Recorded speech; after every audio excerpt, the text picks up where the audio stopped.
Hi guys, I'm back again to do another instructional video. It's been a while, so I figured I have some time and I wanted to cover certain things which I frequently get asked. So I don't know if you remember, but back in November when we had the presentation of the new car, the T4'20, I had a live chat on the X-Ray page, and I covered certain areas and questions about the new car. For example, I spoke a bit about the flex options, what flex options are available for the new car, and I touched on that a little bit, but I didn't really go into it in detail, and some of you might not remember, so I'm going to explain a bit better in this video. So to start off, the car comes with either carbon or aluminum chassis plate. For example, this car here is my carbon car. It's ready to go. It's an asphalt car. Carbon is the primary choice for asphalt racing, unless the grip is crazy high, like for example indoor asphalt sometimes can be really high grip, or if the track is really heavily sprayed, then sometimes the aluminum flex chassis can be a good option for asphalt, but carbon is our primary choice for asphalt racing. And then obviously for carpet, the first choice is the aluminum flex chassis, which has the cutouts here in the middle. And this is the best all-around chassis for carpet, for low to medium to high grip carpet. It works on all carpet tracks. However, we also have the full solid, or salad as we call it in the US. The salad chassis is much stiffer because it has no cutouts in the middle. It's also a bit heavier than the aluminum flex, so it keeps the CG lower. The main benefit of this is that the car is more stable, which is useful for CRC black carpet racing, which is popular in North America. So for CRC black carpet, this seems to be the first choice, especially for the RC America team drivers. But we've also found that for certain tracks with lower grip, the solid chassis actually works very good if the track's bumpy, because the solid chassis is more stable over the bumps, so it actually absorbs the bumps better and makes the car stay flatter and a bit easier to drive on bumpy tracks. So that's one thing you can keep in mind. And if you move on to top decks, with a carbon chassis, I recommend the kit 2mm top deck, which comes with the car. But if you're using the aluminum chassis, either of the two, I definitely recommend the optional 1.6mm top deck, which is a bit thinner. And the reason for using this is that you get back some of the flexibility at the top of the car, which you lose from using the stiff aluminum chassis. So it's the best compromise for aluminum chassis. It's the 1.6mm top deck. One thing to keep in mind is that for the T4'20, we don't use any shims between the bulkhead and the top deck like we have on the old cars, on the previous cars. So we don't use any shims to raise the top deck up, and that way we keep the flex a little stiffer, which we found that when you raise the top deck up on this car, it just makes it a bit too soft and makes it lose a bit of reaction, especially on quick direction changes. So it just becomes a little too soft and loses some reaction. So definitely the best option on this car is to not use any shims under the top deck. That's good general advice, I feel. The car comes with several options for the top deck flex.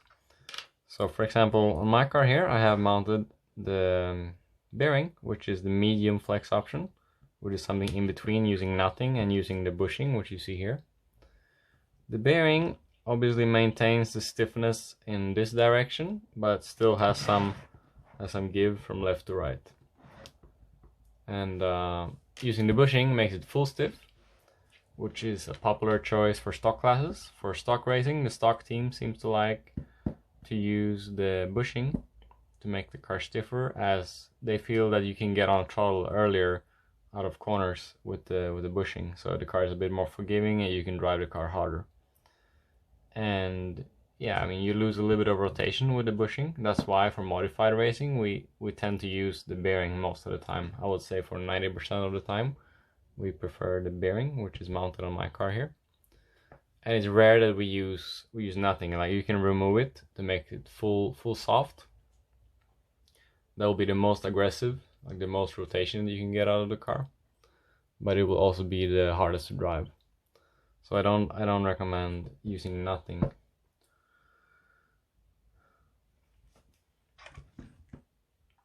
Moving on to the T-brace. This optional part, which we refer to as the T-brace, is mounted at the rear part of the car, right here, right where the speedo is, so on the bottom of the chassis. The T-brace is very important on the T4'20. Why is it important? It's because it maintains stiffness in this area of the car where there's nothing. I mean, on the old car, for example, the T4'19, you had a motor mount here. On this car we have nothing here, so it's very flexible here, and the reason why it's important is to maintain stiffness in this area of the car. And the T-brace has 7 screw holes, so you can use screws in 7 different positions, and obviously this gives you a big tunability, big range of stiffness that you can use. And this is very sensitive, so you can change this quickly and get a big effect, big result from the change. And as you can see on my car here, I have a screw mounted in this front hole, and I have a set screw mounted in this hole. So the set screw here makes it a little softer around this area, but it still has the benefit of the T-brace. So it's something in between using a T-brace and using nothing. But if you need a bit more rear stability, a bit less rotation to make the car more stable on direction change, you can put a screw there, and you can even use the screws on the sides. When you use the screw on the side, you need to add a 0.5mm shim underneath the T-brace on the side. A lot of people asked me how do you fit the ESC capacitor to the car, and I just stick mine on top of the T-brace here. It doesn't really do any harm. You just stick it with double-sided tape on top of the T-brace on the side. So that's not an issue at all, because obviously it's difficult to fit the capacitor here in the middle because there's wires and the belt is gonna be very close to it. So that's why I like to mount it here on the side. The T-brace also comes in brass. So for example, if you're looking to add more weight to the car, especially to the rear of the car, you can use the brass T-brace, which is another option part. And finally, I'm going to talk about the servo mount. If you're using a BR1 servo like myself, it has an integrated mount, which makes the car a little stiffer than a normal servo mount would. So especially in this part of the chassis here. That's why sometimes I remove the third screw of the servo mount to make it just a little bit softer on here, which gives the car more flexibility around the servo, and this actually helps to give you more mid-corner steering. So keep in mind that the BR1 servo is a little stiffer than the regular type servo mount, and this has a lot of benefits, and by removing this screw it actually gives you really great feeling and precision. But I'm going to present another option part, which is the forward servo mount, as you can see here. And what is the difference with this servo mount? The difference is that the servo is still in the same place, but the mount has been flipped over basically. So the mounting point for the servo is in front of the servo. You mount it here with 2 screws instead of 3 screws at the back. So when you move the flex point on the chassis to these holes, you remove all of these screws, obviously you move it to here. When you move the flex point forward, you make the car actually feel a bit stiffer on the track. So it gives you a bit more initial steering, makes it feel more precise, and basically only benefits from using this servo mount. So it has been really popular among the team drivers and also among customers. So I can really recommend this part. It really improves the feeling of the car, both for carpet and asphalt. So can really recommend this part.